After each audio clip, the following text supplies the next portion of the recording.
Intriguing. That's what I would use to describe the news Variety broke yesterday, that the Scarlet Witch and Loki will be getting their own series on the Disney streaming service premiering in 2019. Let's talk about this.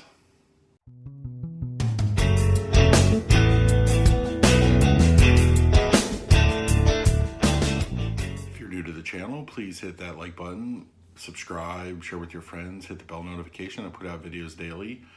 So late yesterday, according to an article written by Variety, the Scarlet Witch and Loki will be getting their own limited run series in the new Disney streaming service in 2019. But the implications for this are huge. It is actually a very powerful message sent to other streaming services like DC that, you know, they're serious. We already know that there's a Star Wars series being showrun by Jon Favreau that's appearing in the Disney streaming service itself. So that kind of takes a little bit on the Star Wars side of what they're going to provide. But what does it mean when Marvel heroes that already appear in films are getting their own shows? Now, here's another thing that's very good, very interesting about this whole thing.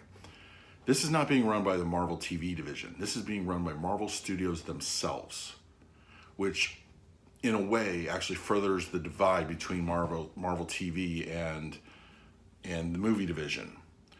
Marvel Studios is producing these, so we're not getting the TV-ness of whatever they put out, like Agents of S.H.I.E.L.D. and Cloak and Dagger and the Netflix shows. This is run by Marvel Studios.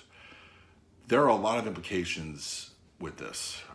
We could be seeing a new kind of TV show or new kind of.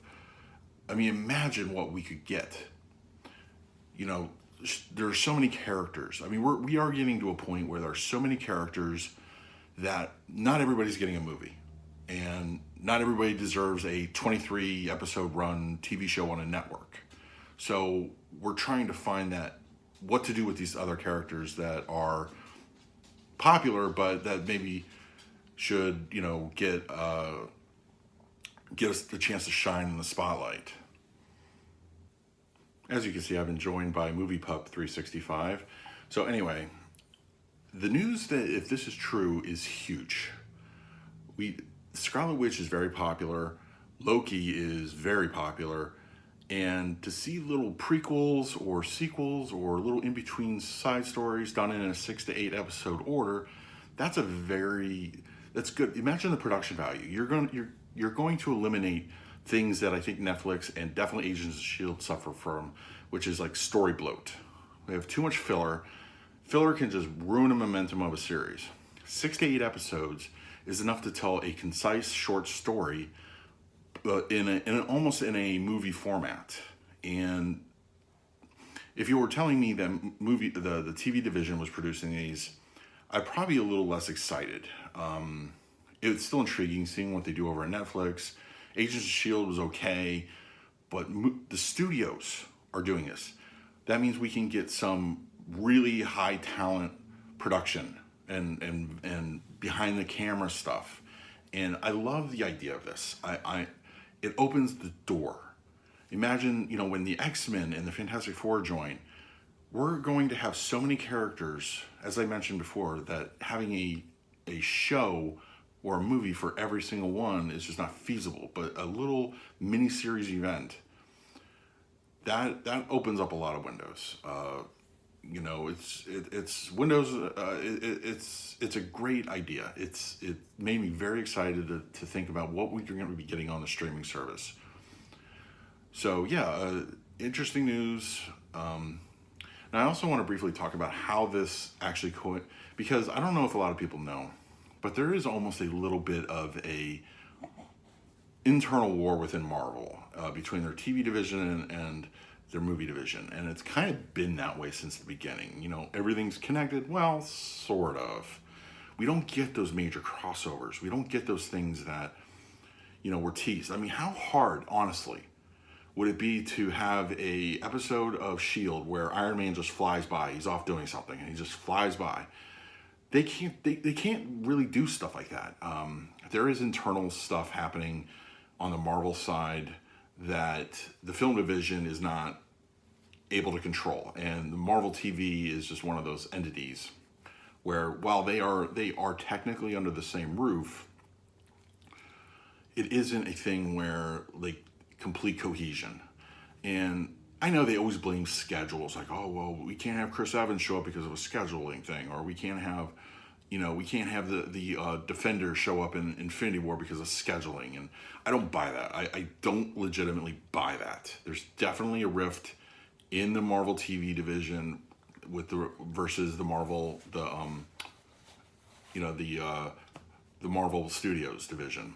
And, this could potentially solve a lot of that. Imagine, when I think ultimately the Netflix shows are gonna, I think, ultimately go away.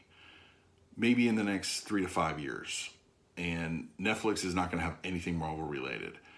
I think Disney and Marvel, their ultimate goal is to put everything under one roof, and they really should do that. Agents of S.H.I.E.L.D. is almost essentially ending on ABC this year. We do have other spin-off shows like, I believe The Runaways is out there. It's coming. Cloak and Dagger. I have not seen that show yet, but I'm definitely going to be watching it. And, there are other shows, but it's easier to have things under one roof. And I think ultimately that's what Disney streaming wants to do, is put everything under one roof.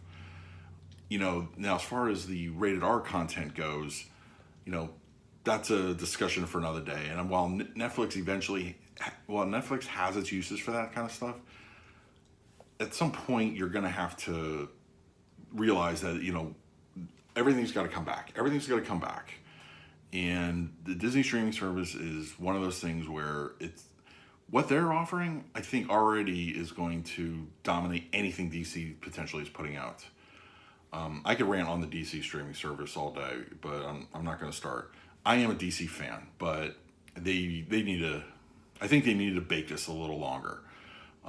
Anyway, I think Marvel, Disney are doing the right thing, putting it out next year. But yeah, Scarlet Witch, Elizabeth Olsen in the role. That's the greatest thing. These stars are going to be reprising these roles. These aren't going to be like younger versions or alternate versions. Tom Hiddleston in his own Loki show, I'm watching that day one. Elizabeth Olsen as Scarlet Witch, day one. Anything over Disney, don't really care, honestly. Like nothing they are putting out is interesting me at all. So while, anyway. So yeah, that's about it. So what do you guys think? Is this something that's exciting you? Is the potential for this? Just think about it. Just think about what we could be getting here.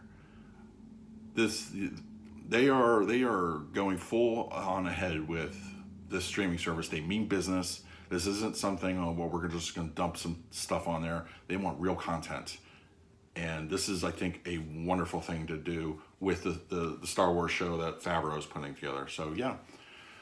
So, that's it. Let me know in the comments below what you think. And this is Adam with Movie Guy 365, and I will see you at the movies.